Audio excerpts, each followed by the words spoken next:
o sa kabuuan ng mga balita na ating pinanonood o pinakikinggan. Marami daw pong mga media outlet dahil po sa kagustuhang magkaroon ng mataas na ratings, mas mataas ang exposure sa bad news, 'di ba?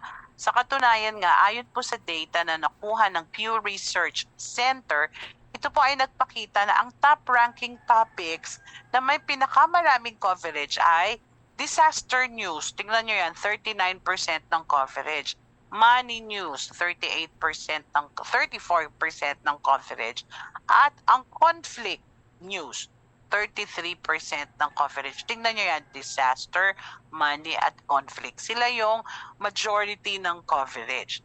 So habang ang pakikinig po sa current events ay nakakatulong upang tayo po ay manatiling informed, ito rin po ay maaring magkaroon ng negative effect sa ating isipan. So, ang mga larawan ng gera, disaster, kahirapan, pumupuno po ng mga media channels na nagdudulot ng negative impression sa ating kasalukuyang mundo. So, sa isang pag-aaral mula po sa University of Maryland, ito daw po ay nagpahayag na ang mga disturbing images at mga sounds ay nagdudulot ng anxiety at nag-i-increase ng chemical na cortisol, yung stress hormones sa ating brain. So, di ba maliwanag? Hindi ito nangangahulugang dapat wala tayong pakialam sa problema sa mundo, kundi maging responsable tayo, responsible, self-aware person na makakapamili kung anong sources ang pakikinggan at magmo-monitor ng level ng exposure sa mga negative information. Maliwanag pa po sa sikat ng araw ang kahalagahan ng pakikinig sa good o positive news para po sa ating mental health at well-being. Hindi nyo ba alam? Di ba ang gospel, tawag din natin good news. Hindi natin kailangang punuin ang isipan ng mga problem ng mundo dahil ito ay makakaapekto sa ating kaisipan at pananaw sa buhay. Mas maganda kung pupunuin natin ang ating kaisipan ng mga positive na bagay o balita na siyang magbibigay sa ating puso ng kasiyahan at pagharap. Di ba kasiyahan natin sa pagharap sa araw-araw? Ang liwanag ng paalala ni Apostol Pablo, di ba, sa Philippians 4:8.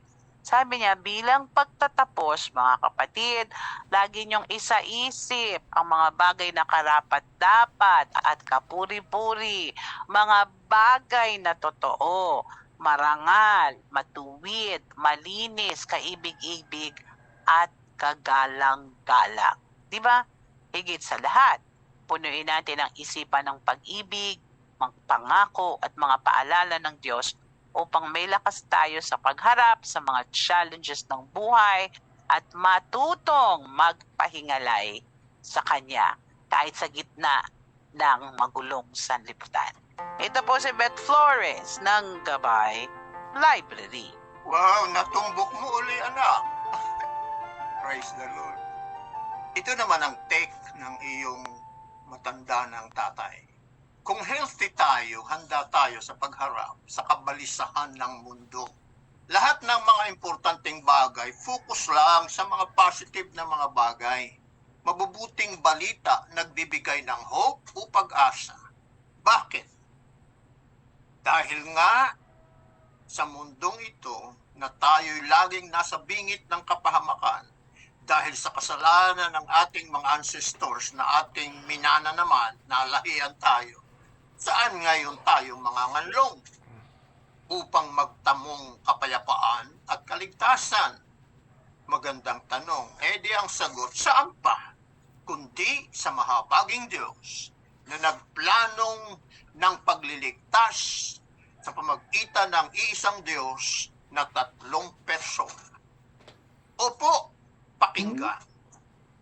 Ang tamang kanlungan ay ang mahabaging Diyos na puspos ng biyaya at sobrang kahabagan. Amen tayo riyan. Evangelista Paul Mortis, kumusta na po kayo? Mag-aral na po tayo. Opo nga, ang dakilang Diyos na mapagkalinga ay ano? Number 1, ang banal na si Yahweh naghanda ng lungsod sa kanyang kalupaan.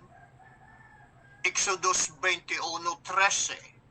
Ngunit kung hindi sinadya o binalak ang pagpatay na napaka bagay na maaaring magtagtago sa lugar na itinalaga ko sa ganitong pangyayari. Naghanda ang Diyos ng ganyan. Sa Numbers 35:25-28, siya'y pangangalagaan ng kapulungan sa sino mang ibig maging ipababalik siya sa lungsod na taguan at mananatili roon habang buhay ang kasalukuyang punong saserdote. Yung mga nakapatay na hindi sinasadya, mayroong lugar na tinatawag na hiding place. Okay? At mayroong nangangalaga doon. Kapag ang nakamatay ay lumabas sa lungsod at napatay siya ng pinakamalapit na kamag-anakan ng napatay niya, ito'y walang pananagutan sa batas. Ang nakapatay ay dapat manatili sa pinagtataguan niyang lungsod hanggang buhay ang nanunungkulang saserdote. Pagkamatay nito, ang nagtatago ay maaari nang umuwi sa kanyang bayan. Okay? Pamamaraan yon sa matandang tipan sa mga nakamatay na hindi sinasadya. Pangalawa, ang makadiyos na pakpak, isang ganap na kanlungan. Amen. Sa awit 17, 8 at 9, kung paano ang mata mo'y lubos ang iyong pag-iingat, gayon ako iniingatan mo sa lilim ng iyong pakpak. Si David Marayal uli ang nagsasalita nito. Sa kuko ng mga sasamang ito, ako ay ililigtas. Naliligid ako ngayon ng malupit na kaaway. Pangatlo, ang dakilang Diyos ang ating tunay na taguan o yung dapat nating pagtaguan, a hiding place. Awit 32:7.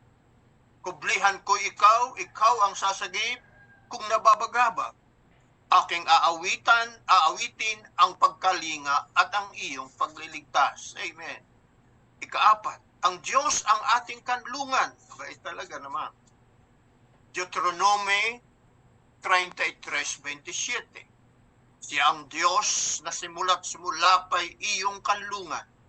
Siya ang nagtataboy sa iyong kaaway at nag-uutos sa iyo na sila ay puksain. Okay. Gaya ng nangyari sa Israel. Karapatan nila, yung kanilang kalaban ay puksain. Dahil kung hindi, ay di sila ang pupuksain. Sa awit 27:5, iingatan ako kapag may bagabag sa banal na templo, iingatang ligtas, itataas niya ang sa batong matatag. Amen. Ang Diyos ay gayon sa kanyang mga anak. Awit 31:20, kung kinalinga at iningatan mo, kung iyong kinakalinga at iniingatan mo laban sa adhika ng masamang tao, dinala sa ligtas na dakong kublihan upang hindi hamakin ng mga kaaway. Wow! Talagang ang Diyos ay mapagligtas talaga. Awit 46:1, ang Diyos ang lakas natin at kanlungan at handang saklolo kung may kaguluhan. Amen. Ay sino pa ang ating pagtitiwalaan? Awit 144:2,